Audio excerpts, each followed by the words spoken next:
At my age, isa sa pinakagustong gawin ko or hobby kung pwede lang ay ang fishing.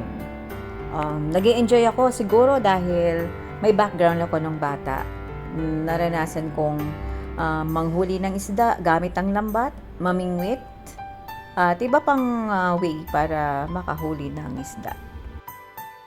At hindi lang isda, sa totoo lang, nanguhuli din kami noon ng talangka at hipon. Dito sa taas nila kuya, mula sa terrace ay pwede ka nang mamingwit. Ang problema, tingnan nyo, napakalakas ng hangin. So, nililipad ba o dididikit sa pader ng bahay sa ibaba, sa may tubig ang aming mga pamingwit. Ayan. So, ang hirap, hindi ako makahuli.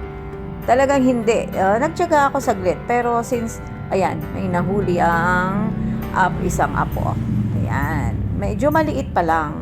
At, syempre, dahil hobby na nagpaparelax sa mind, ay feel na feel ko itong ginagawa ko. And aside from fishing, since related ang pagsakay ng bangka, pamamangka, nung bata ako, ay, ayan, gulat sila. Marunong daw pala akong mamangka. At bale ito ang aking first trip. Isasakay ko sila isa-isa or dala-dalawa hanggang maging tatlo. So, ang aking unang pasahero ay si Coco, na isang vlogger. Mahilig mag-vlog. Mahusay mag-vlog actually. Ayan, pumalaot kami, nagpunta sa gitna. At alam nyo ba kung anong feeling ko dyan? Ang sarap ng pakiramdam habang nagsasaguan ako. Hindi mo ma-explain. Oh! Ito na ang aking second trip. This time ay dalawa na silang sinakay ko. Si Nikki at si Heart. Yan. Siyempre, dahan-dahan dahil medyo mabigat na. Ayan. Pero kaya ko pa rin siyempre i-manage ang bangka. Basta wag lang silang malikot. Ayan, ulit. Ayan ang double take ng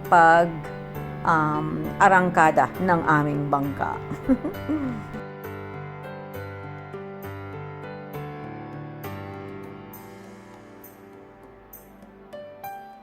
First time sumakay ng bangka ni Heart, pero hindi siya malikot. Okay? So, smooth lang ang pag-sail namin.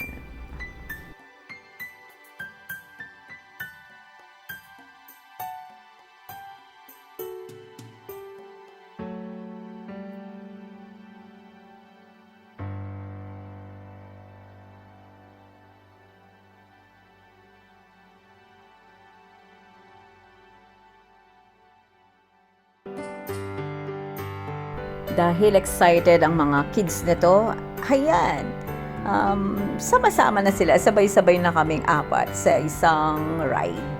So, medyo mas mabigat ito, pero carry pa ding i-manage. Bukod sa medyo mabigat, dahil tatlo na sila, ay medyo hirap ka sa pagsagwan kasi malakas ang hangin. So, makikita nyo naman, di ba, although hindi ganun kalakasan ng alon, ay medyo malakas po ang hangin na yan.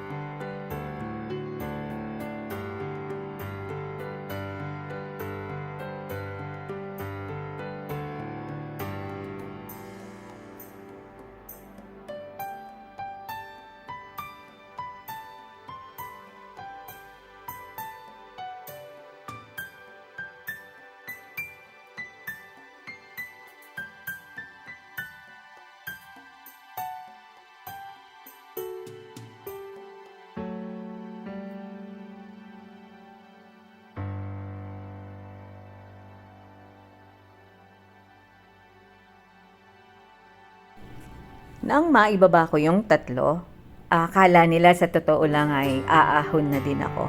Pero hindi. Hindi nila alam. Tumuloy pa rin akong mag-isa. Gusto kong mamangka, mag-isa, like muni-muni, magkaroon ng ma-relax, I mean, habang mag-isa lang na iniikot ang buong katubigan.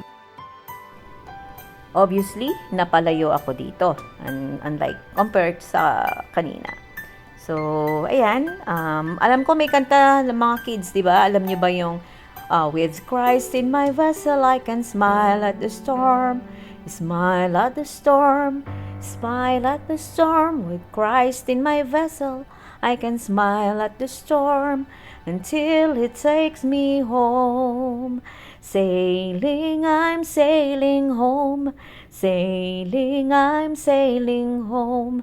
With Christ in my vessel, I can smile at the storm until it takes me home.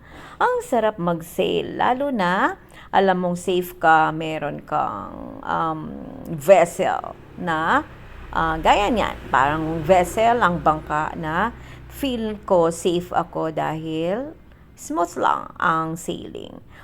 How much more if we know that we have God na magpapasmooth lahat ng sailing natin sa buhay. Although may challenge sometimes, but still God is in control. So, thankful ako for today. Busog sa pagkain kina Kuya.